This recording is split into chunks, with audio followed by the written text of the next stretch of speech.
When I first encountered Mervyn Peake's illustrations half a century ago, what struck me the most was the remarkably distinctive and eccentric style of his pen and ink drawings, which were by turns whimsical and unsettling, and frequently both at the same time.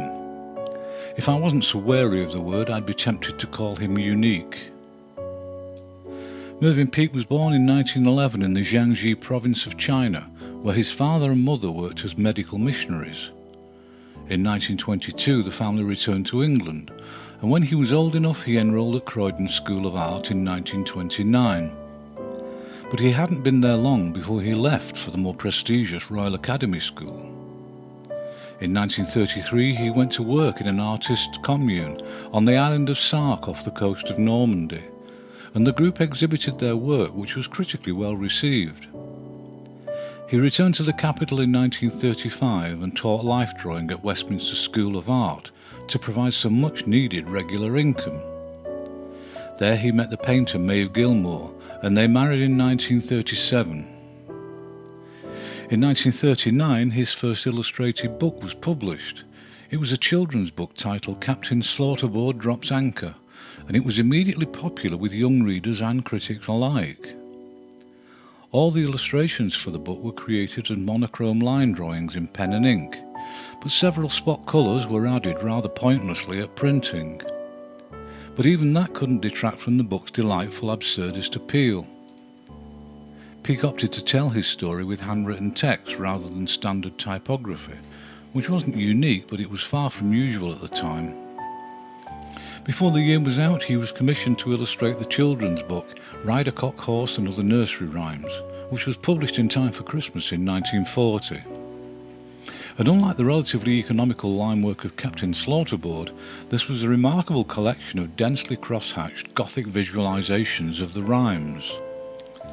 Again, colour was used, but thankfully this time more sensitively than it had been previously.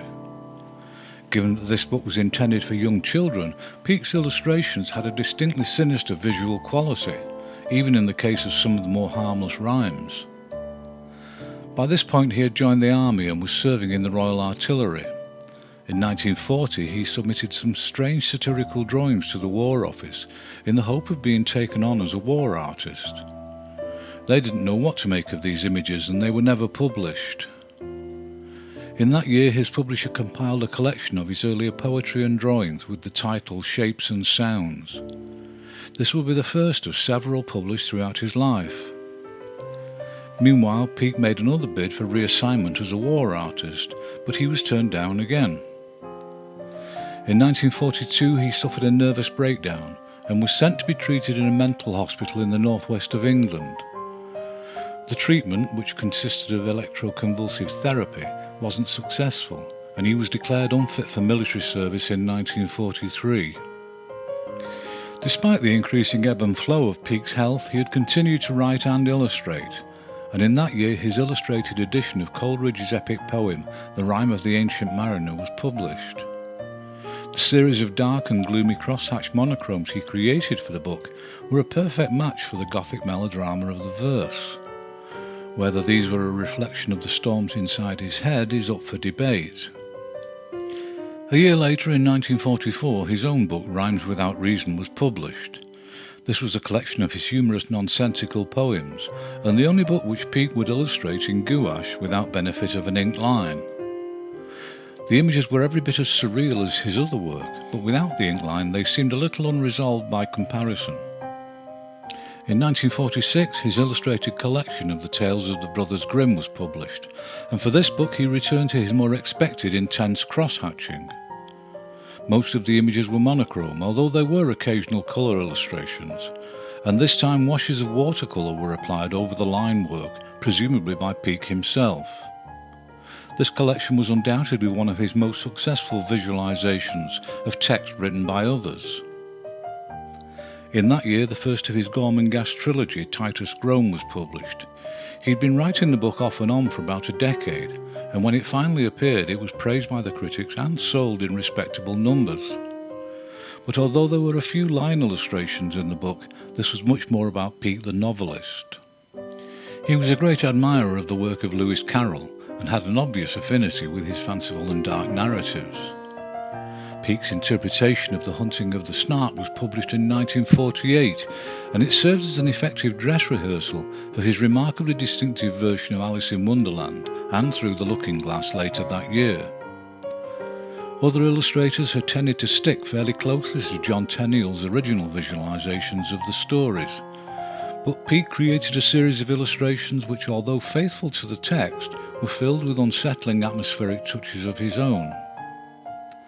In 1948 he returned to the island of Snart with his wife and children, and he continued to write and illustrate prolifically. Among his achievements from this time was his own strange but comical book Letters from a Lost Uncle in 1948. I hadn't previously been aware of this book, and when researching it I couldn't understand why there were only page mock-ups and sketches. Then I found out that's how the book was actually printed, to give the supposed letters greater plausibility.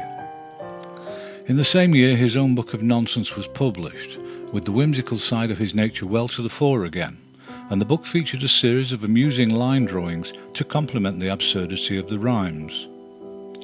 And demonstrating a remarkable level of creative productivity, Peake opted for an unexpectedly minimal approach for his interpretation of Robert Louis Stevenson's Dr. Jekyll and Mr. Hyde, also published in 1948.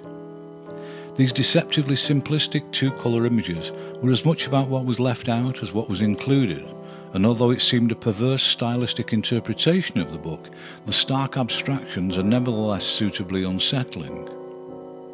The following year he returned to his tightly controlled atmospheric crosshatch for Stevenson's classic Treasure Island, and once again Peake's work for this book was a long way from all the other more generic visualizations.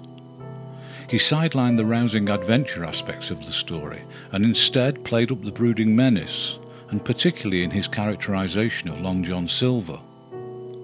It was undoubtedly another of his greatest creative achievements, and like the Alice books, a truly mesmerizing personal vision. Gormenghast, the second in the trilogy, was published in 1950, and at this time he and his family returned to England to settle in rural Kent.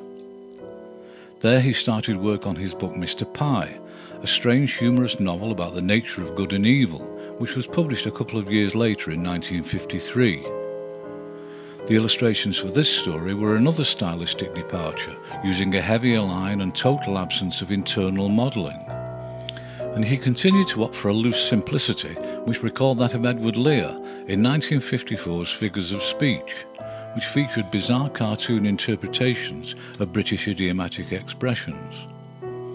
Unfortunately, in 1957 he suffered another breakdown and was committed to hospital again.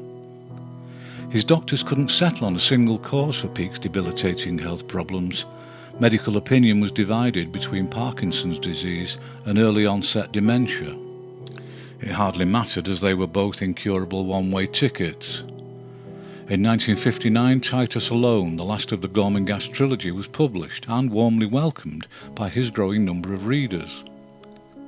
But in the years that followed, he found himself increasingly unable to draw. With the assistance of his wife, he did manage to create some simple line illustrations for the stories of Balzac in 1961. And his own Rime of the Flying Bomb was published a year later, and it's very tempting to view these abstracted bleak monochromes as a reflection of Peake's declining capabilities, which only serves to make them more compelling and emotionally charged. A collection titled Poems and Drawings, culled largely from earlier projects, was published in 1965, and that would be his last book during his lifetime.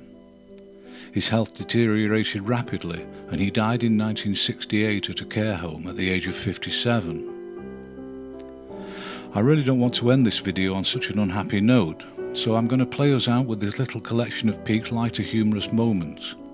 Thanks for watching, and I hope to see you soon.